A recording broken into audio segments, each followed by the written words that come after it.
अस्सलाम वालेकुम नाज़रीन, मैं हूं आपका मेज़बान इकरामुल्लाह जोया और हस्बे मामूल सुप्रीम कोर्ट से मेरे साथ सीनियर रिपोर्टर जो हैं इब्रार रस्तोरी साहब मौजूद हैं। आज इंतहाई अहम फ़ैसला जो है वो सुनाया गया है। उस फैसले के हवाले से इब्रार रस्तोरी साहब से भी हम जानने की कोशिश करेंगे जिसमें ये मामला है सिविलियंस का जो ट्रायल है वो मिलिट्री कोर्ट्स में क्या होना है या नहीं होना, इस हवाले से बड़ा अहम तरीन फैसला जो है वो सुप्रीम कोर्ट ने सुना दिया है। आज दूसरी बड़ी हैपनिंग है, एक तरफ तो जंग का माहौल और सूरत हाल है, तो दूसरी जानिब जो मिलिट्री कोर्ट्स का जो फैसला है वो आज इस जो वक्त है उसमें सुनाया गया है। एक तो वक्त की नौयत के बारे में भी बात करेंगे, इब्रार रस्तोरी से पूछेंगे, दूसरा फैसले के हवाले से पूछेंगे। आपको बताता चलूँ कि नाज़रीन इस वक्त जो फैसला सुनाया गया है इस फैसले में जो है वो मिलिट्री कोर्ट्स का जो किरदार है उसको बहाल कर दिया गया और मिलिट्री कोर्ट्स में सिविलियंस का ट्रायल जो है वो मुमकिन हो सकेगा। तफसीलात क्या हैं, फैसला के जो क्रक्स हैं वो क्या हैं, इब्रार रस्तोरी से जानेंगे। रस्तोरी साहब आपके वक्त का बहुत शुक्रिया। नाज़रीन को शॉर्टली ये बताइएगा कि इस फैसले के क्रक्स क्या हैं। देखें, सुप्रीम कोर्ट ने 5 मई को ट्रायल मुकम्मल होने के बाद जो केस का दलाइल मुकम्मल होने के बाद तमाम वकला के 56 समातों के बाद ये फ़ैसला महफूज किया था और हस्ब मामूल उनकी जानिब से, जजेस की जानिब से ये कहा गया था कि इसी हफ्ते ये फ़ैसला सुनाया जाएगा। और आज अचानक तकरीबन कोई 1 बजे या 12:30 बजे हमें पता चला ज़राए से कि आज फैसला आ रहा है। जैसे ही उधर से जंग और जंगी माहौल में जैसी सिचुएशन एक तरफ टफ हुई है और दूसरी तरफ ये नहीं, हमने कहा यार कि रात को 1 से 2 बजे अगर इंडिया ने अटैक कर दिया है तो क्यों ना हम दिन के 1-2 बजे सुप्रीम कोर्ट से जो है ना PTI के ऊपर कोई अटैक कर लें। तो मामला ये था कि जस्टिस अमीनुद्दीन खान के सरबराही में 7 रुकनी बेंच ने 56 समातें की थी इसकी और 56 समातों के बाद इसका फैसला महफूज हुआ था। आज जस्टिस अमीनुद्दीन खान साहब जब आए कमरा अदालत में तमाम जजेस, और सबसे पहले आए जस्टिस शाहिद बिलाल हसन साहब जिन्होंने पूरे केस में कुछ भी नहीं बोला और उन्होंने कहा था कि मैं फैसले में बोलूंगा। तो हम सबको इंतजार भी था कि आज वो फैसले में बोलेंगे, लेकिन बोलते हुए नजर नहीं आए। लेकिन उनका फैसला बता रहा है, क्योंकि वो मुख्तसर फैसला था और एक ही जज ने देना था। तो जस्टिस अमीनुद्दीन खान साहब ने बिस्मिल्लाहिर्रहमानिर्रहीम करके फैसला पढ़ने का उन्होंने आगाज़ किया और आज जो फैसला था उनके मुताबिक मुख्तसर फैसले में कहा गया कि जो फौजी अदालतों में सिविलियंस का ट्रायल होगा वो होगा और जो शिकें 5 रुकनी सुप्रीम कोर्ट के बेंच ने कलअदम करार दिया था फौजी अदालतों में ट्रायल नहीं होगा। 10 शिकें थी, 10 में से 9 उन्होंने कलअदम करा दी थी, वो तमाम शिकें बहाल कर दी हैं। और साथ साथ सुप्रीम कोर्ट ने ये फैसला आज 7 जजेस में से 5-2 के तनासुब से सुनाया है। उसमें जो 5 अक्सरियती जजेस हैं उसमें जस्टिस अमीनुद्दीन खान जो इस आइनी बेंच के सरबराह हैं, number 1। Number 2 justice Mohammad Ali Mazhar साहब, नंबर 3 है जस्टिस नुसरत हिलाली साहिबा, नंबर 4 हैं जस्टिस हसन अजहर रिजवी साहब और 5वें नंबर पर जस्टिस शाहिद बिलाल हसन साहब। ये 5 जजेस का अक्सरियती फैसला था कि फौजी अदालतों में सिविलियंस का ट्रायल होगा। 2 जजेस, मैं खुद इस बात पे शौक हूँ, काजी फायद ईसा साहब के ये समझ ले राइट एंड लेफ्ट समझे जाते थे, जस्टिस जमाल मंदोखेल साहब और जस्टिस नईम अख्तर अफगान साहब, जिन दोनों का ताल्लुक बलूचिस्तान से, अफगान साहब जो है उनकी टेन्योर में है, वो जी बलूचिस्तान से उनके ही टेन्योर में उनको जज लाया गया था। दोनों जजेस ने शौक कर दी और इसकी मुखालफत की और उन्होंने अपनी वजूहात अपने इत्तलाफी नोट पे वो जारी करेंगे। अभी तफसीली फैसला भी आना बाकी है, लेकिन आज के इस फैसले के मुताबिक अब सिविलियंस का ट्रायल फौजी अदालतों में होगा और जो पाकिस्तान तहरीक इंसाफ के 103 कारकुनों का फौजी अदालतों में ट्रायल हुआ था जिनको 1 से 10 साल की सजाएं हुई थी, वो सजाएं अब बरकरार रहेंगी सुप्रीम कोर्ट से। आज का जो फैसला था उसमें थोड़ी सी चीज़ें मैं आपको बता दूं कि तफसीली वजूहात उन्होंने कहा कि हम बाद में जारी करेंगे।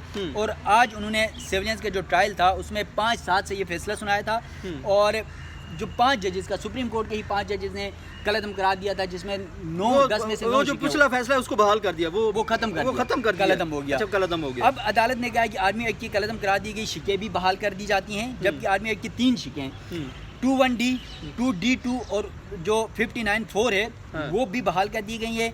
और फिर फौजी अदालत के फैसले के खिलाफ जो अपील का हक है, PTI के जो 9 मई के कारकुनान थे जिनको फौजी अदालतों से सजाएं हुई थी, उनकी अपील के हवाले से क्योंकि पहले कानून मौजूद नहीं था, तो आज सुप्रीम कोर्ट ने यह कहा है कि उस हवाले से हम हुकूमत को, पार्लियामेंट को भिजवा देते हैं मामला, पार्लियामेंट और हुकूमत इस मामले पर कानून साजी करे और हुकूमत 45 दिन के अंदर जो अपील का हक देना है उस हवाले से कानून साजी करे और हाई कोर्ट में अपील का हक देने के लिए आर्मी एक्ट में तरमीम भी करे। इसके अलावा सुप्रीम कोर्ट ने आर्मी एक्ट और ऑफिशियल सीक्रेट एक्ट की जो कलअदम कर दी गई जो शिकें थी वो भी बहाल कर दी हैं।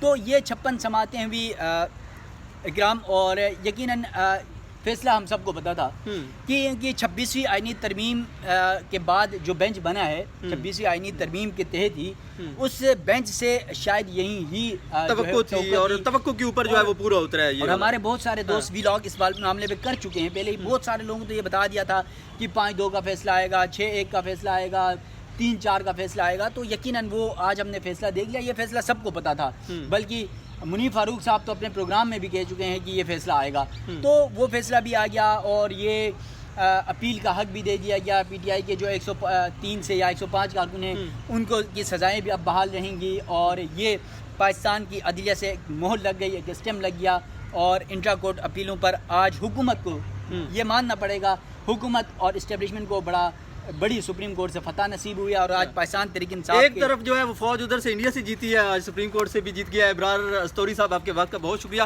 नाज़रीन, ये जो आपके साथ मैं वीला खुसूसी तौर पर सुप्रीम कोर्ट के साथ सुप्रीम कोर्ट में मौजूद शेयर कर रहा हूँ, ये आज इंतहाई अहम डेवलपमेंट है। बहुत बड़ा एक फैसला है जिसमें सुप्रीम कोर्ट में सिविलियंस का जो ट्रायल था उसके हवाले से जो मिलिट्री कोर्ट्स में होना है या नहीं होना, इस हवाले से फैसला सुनाया गया और ये सिविलियंस का ट्रायल अब मिलिट्री कोर्ट्स में हो सकता है और इसके हवाले से फैसला सुना दिया गया है। 5-2 का ये फैसला है, इंतहाई अहम तरीन फैसला है। एक तरफ जंगी सूरत हाल है, दोनों मालिक जो हैं पड़ोसी एक दूसरे के आमने सामने हैं। फ़ौज और इंडिया के दरमियान ये जो तनाव है, इस तरफ एक तरफ जो है वो फ़ौज ने गुज़िश्ता रात जो इंडिया की तरफ से हमला हुआ था उसको पसपा किया है, जीत हासिल की है। दूसरी जानिब ये क्रिटिक्स कह रहे हैं कि आज सुप्रीम कोर्ट से दूसरा जो है फतह जो है वो शायद इस्टेब्लिशमेंट को मिली है और आज इस्टेब्लिशमेंट के जो है वो एक कहावत है, 5 उंगलियां घी में और सर कढ़ाई में, वही वाली सिचुएशन है कि इस तरफ फैसला भी उनके हक में हुआ और जो दूसरी जानिब रात को जो फतह हासिल किया इंडिया से, दोनों तरफ से जो कामयाबी है वो शायद उसका क्रेडिट दे रहे हैं। दूसरी जानिब पाकिस्तान तहरीक इंसाफ जो है उसके हवाले से भी मैं आपको अपडेट करता चलूँ कि पाकिस्तान तहरीक इंसाफ के हवाले से उनका क्या रिएक्शन है वो अब आपके साथ मैं शेयर करने जा रहा हूँ। इमरान खान की जो बहन है उनका क्या मौक़िफ़ और रद्द अमल है इस फैसले के हवाले से, वो क्या समझती हैं और वो क्या जो है मौक़िफ़ रखती हैं, उनकी जो गुफ्तगू है वो आपके साथ मैं शेयर कर रहा हूँ। उसके बाद जो है शोएब शाहीन पाकिस्तान तहरीक इंसाफ के वकील हैं, उनका भी रिएक्शन जो है वो क्या है इस फैसले पर, वो क्या कहते हैं, उसके बाद वो भी आपके साथ शेयर करूंगा। आखिर में मैं आपसे इजाज़त चाहूँगा कि आपको मेरा ये खुसूसी वीला कैसा लगा। आइए सबसे पहले दोनों टॉक सुनते हैं, उसके बाद मुझे ज़रूर कमेंट्स के ज़रिए इस वीला का खुसूसी का जो है फीडबैक ज़रूर दीजिएगा। अल्लाह ने के बाद इस अटैक का नतीजा आज सुप्रीम कोर्ट से निकल रहा है, ये जवाबी कार्रवाई है। मैम, पीटीआई कारकुनान को क्या मैसेज देंगी इस सूरत हाल में जो रियासत में चल रहा है? सीधी सी बात है, ये इमरान खान को जब बिल्कुल आइसोलेट किया इन्होंने कई हफ्तों से, अब आपको सबको समझ आ रही होगी, शायद हमें भी समझ आना शुरू होगी। इमरान खान को मुकम्मल आइसोलेशन में 1-2 महीनों से रखा है, चुन के लोग भेजे गए हैं, मजाक बनाया, बाहर की कोई ख़बर नहीं जा रही। ठीक है, अखबार की ख़बरें उनके पास हैं और उनके पास बाकी उनको भी समझ आ रही है। अब आप कह रहे हैं इमरान खान जवाब दे जेल से, इमरान खान जेल में होना नहीं चाहिए, इमरान खान को बाहर निकालें। इमरान खान इस मुल्क की ज़रूरत है। आज जो मोदी की जुर्रत ना होती पाकिस्तान में अटैक करता, अगर आज इमरान खान इस वक्त बाहर होते, मैडम इस टाइम सर इमरान खान साहब के बयान होने के नाते पीटीआई के कारकुनान आपके बहुत सुनते हैं, उनके लिए क्या मैसेज होगा? अगर इमरान खान वज़ीर आज़म भी ना होता ना, इमरान खान सिर्फ बाहर ही होते ना, यकीन करें मोदी की जरूरत ना होता पाकिस्तान। मैडम ये बताइएगा इस टाइम अगर इस टाइम अफवाज पाकिस्तान को मुल्क की सरहदों पर पाकिस्तानी अवाम की जो है वो साथ चाहिए हुआ, हमदर्दी चाहिए हुई, तो क्या पाकिस्तान तहरीक इंसाफ या आप या इमरान खान इस पोजीशन में है कि कोई बयान दे सकेंगे आज के फैसले के तनाजुर में? क्या समझती हैं? आज हमारे भांजे की 10 साल की नाहक सज़ा को सुप्रीम कोर्ट के 5 जजेस ने कह दिया है कि जायज़ है। ये आप बताएं कि उसका जुर्म क्या था? वो एक गाड़ी के ऊपर खड़ा था, सड़क के ऊपर खड़ा था, आप उसको 10 साल की सज़ा किस चीज़ के लिए दी गई है? आप पहले मुझे वो हमें जवाब दें ना। हम हमारी जो फ़ौज है हमारी हिफाजत के लिए है, अपने लोगों की हिफाजत के लिए, बॉर्डर्स की हिफाजत के लिए है। लेकिन जो अंदर आके सुप्रीम कोर्ट के अंदर से जो हमारा फ़ैसला आया और हमारे सुप्रीम कोर्ट ने कहा है कि जो अगर मिलिट्री ट्रायल हो, ठीक है, हम किस चीज़ का साथ दें? ये इमरान खान है जिसके पीछे 80 से 90% पाकिस्तान खड़ा है और 70% फ़ौज ने इमरान खान को वोट दिया था। फ़ौज तो सारी इमरान खान के पीछे खड़ी है, कौम सारी इमरान खान के, उसको रिहा करें और वो आके इस कौम को लीड करे, इसकी कोई इज़्ज़त बनाए, ताकि हम हर एक से नेबर से ठुड्डे ना खाएं। पानी हमारा बंद कर दिया है, आपके वज़ीर आज़म के मुँह से कोई अल्फाज नहीं निकले। पहले आप देखें आपके मुल्क में हो क्या रहा है। मैं कारकुनों को यही कहूँगी कि आप देखें मुल्क में क्या हो रहा है। ये अगर ये फैसले होने तो पाकिस्तान का फ्यूचर क्या है आपकी, जब तक इमरान खान बाहर नहीं आता मेरा नहीं ख्याल कि ये कोई इंडिया को कोई जवाब दे सकेगा। के ज़रिए जो फैसला आर्मी एक्ट की जिन शिकों को कालअदम करार दिया गया था उनको आज रेस्टोर कर दिया गया है 5 रुकनी बेंच ने, जबकि 2 मुअज़्ज़ज़ जज साहिबान जिसमें जस्टिस जमाल मनरखेल और जस्टिस नईम अख्तर अफ़गान साहब हैं, उन्होंने उस इंट्रा कोर्ट अपील को डिसमिस कर दिया है।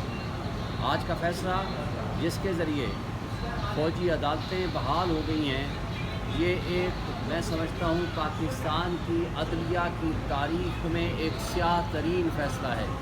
ये उसी तरह का फ़ैसला है जिस तरह पाकिस्तान में नज़रिया ज़रूरत को ईजाद किया गया था। इस फ़ैसले ने पाकिस्तान में एक पूरी दुनिया में पाकिस्तान का अदलिया का चेहरा दागदार कर दिया है। किसी तहज़ीब याफ्ता मुआशरे में ऐसा नहीं हो सकता कि अदलिया आज़ाद ना हो, और जहाँ अदलिया आज़ाद नहीं होती वहाँ मुआशरे, कौमें और मुल्क तरक्की नहीं किया करते। पाकिस्तान में जो एग्जेक्टिव के हाथ में जिस तरह अख्तियार दे दिया गया है, वही फ़ौजी जिसने बैठ के ये जज का रोल अदा करना है, उसी का एक इल्ज़ाम है, उसी का एक हेड ऑफ दैट डिपार्टमेंट ये इल्ज़ाम लगाता है कि जी इसने जुर्म किया है, वही उसका गवाह है, वही उसका मुस्तगीस है, वही उसका फ़ैसला करने वाला है और वही उसका एग्जीक्यूटेंट है। ये दुनिया में कहीं नहीं होता। इसके ज़रिए हमारे पाकिस्तान की एक बहुत बड़ी बदनामी होगी। इस फैसले ने गो के एक शिक मुहैया कर दी है, वो ये है कि 45 डेज़ में पाकिस्तान की पार्लियामेंट ये फैसला करेगी, गो कि ये इनलेजिटिमेट पार्लियामेंट है, वो ये फैसला करेगी कि जी 45 डेज़ में राइट ऑफ अपील दिया जाए, और उस राइट ऑफ अपील देने के बाद जो कन्विक्ट होगा उसको हक हासिल होगा कि वो हाई कोर्ट में अपील फाइल करे। मगर सवाल यहाँ ये है कि आज तक सज़ाएँ देने के बावजूद कोई फ़ैसला सामने नहीं आया। सज़ाएँ किस बुनियाद पर दी गई हैं, किस एविडेंस पे दी गई हैं, क्या उनके पास शहादत है और क्या उनके पास गवाही है। तो ये फ़ैसले, ये आज का फ़ैसला और जो मिलिट्री कोर्ट्स का फ़ैसला था, बिल्कुल गलत हैं। ये कानून के ख़िलाफ़ हैं, ये आइन के ख़िलाफ़ हैं, ये इंसाफ के निज़ाम के ऊपर बदतरीन एक दाग हैं और एक तमाचा है।